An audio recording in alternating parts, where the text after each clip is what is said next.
Hello guys, কেমন আছো তোমরা? তো আমি সকালের ভিডিওটাতে তোমাদের সাথে শেয়ার করেছিলাম যে আমি বাজারে গিয়ে বাজার টাজার করে ডালপুরি খেয়ে এসেছিলাম বাড়িতে। ডালপুরি খেয়ে আসার পর আমি বাড়িতে এসে আবার চাটা খেয়ে ফ্রেশ হয়ে একটু স্কিন কেয়ার করে নিচ্ছি। এই শীতে তো ছেলে কিংবা মেয়ে দুজনেরই স্কিন কেয়ার করা খুবই প্রয়োজন, নাহলে তো স্কিনটা দেখতে ভালো লাগে না, কেমন একটা চটচটে হয়ে যায়। সেই জন্য আমি ফ্রেশ ট্রেশ হয়ে একটু স্কিন কেয়ার করে নিচ্ছি। আর তোমাদেরকে এরপর আমি বলবো যে যুদ্ধের কাজটা কি, যেটা আমি আগের ভিডিওতে বলেছিলাম। তো সেটাই তোমাদেরকে দেখাবো, যুদ্ধের কাজটা করে দেখাবো কি কি করব। সো তোমরা আমার ভিডিওটা সো দেখতে গাইস, আমি থাকো। এখন চলে এসেছি রান্নাঘরে। তো রান্নাঘরে আমাকে দেখে অনেকে গেস করতে পারবে তো যে আমার যুদ্ধের কাজটা কি। তো আমি এখন নিজেই বলেছি, আজকে আমি করবো রান্না। প্রথমবার আজকে আমি রান্না করবো। তো কি কি রান্না করবো, কিভাবে কিভাবে রান্না করছি, তোমরা পুরোটাই ভিডিওতে দেখতে পাবে। তো তোমরা দেখতে থাকো, একটু কিন্তু স্কিপ করে দেখো না, পুরো ভিডিওটা অনেক মজা পাবে। তো এখন বাজে 12টা 34, এখন 12টা 34 বাজে, এখন রান্না স্টার্ট করছি। আর এখন আমি আলু ভাজা করবো। আলু ভাজার জন্য দুজন মানুষের বেশি আলু লাগে না, সেজন্য আলু ভাজার জন্য আমি আলু কেটে নিয়েছি। এতটুকু আলুতে আমাদের দুজনের হয়ে যাবে। তো আলু কাটা হয়ে গেছে এখানে, এবার আমি রান্নাটা বসিয়ে দেবো। তো তোমরা পুরো ভিডিওটা দেখতে থাকো।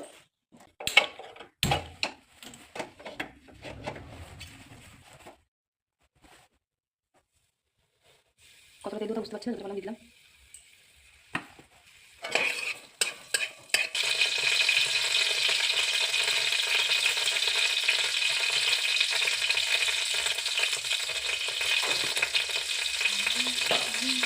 আর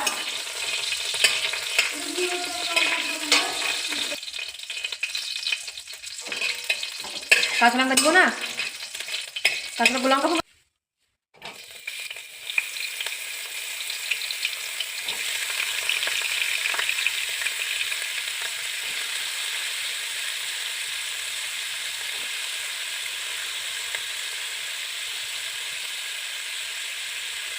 আর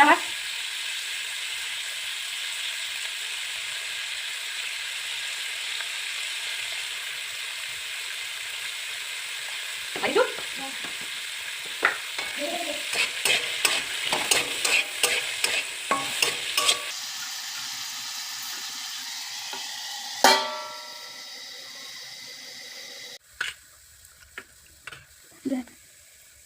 ঠিক আছে।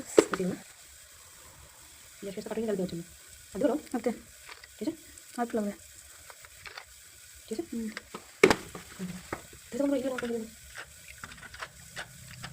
এতটুকুই আলু ভাজা আমার বাড়িতে এখন লাগবে দুজন মানুষের জন্য, এইটুকুটাই প্রায় হয়ে এসেছে। এই যে সো গাইস, আমার আলু ভাজা করা হয়ে গেছে। আলু ভাজাটা আমার হয়ে যাওয়ার পর আমি কড়াই বসিয়ে দিয়েছি গরম করতে। এবার আমি ডালটা করবো। ডালটা করার পর আরও কি করছি সেগুলো তোমাদেরকে দেখাবো। ট্রেনটা আমার আজকে খারাপ হচ্ছিল। তো এখানে ডাল করার জন্য আমি দিয়ে দিয়েছি অল্প করে সরষের তেল। জানি না কতটা লাগে, আমি নিজে রান্না করতে সরষের তেলটা দিলাম, আমি বুঝতে পারছি না।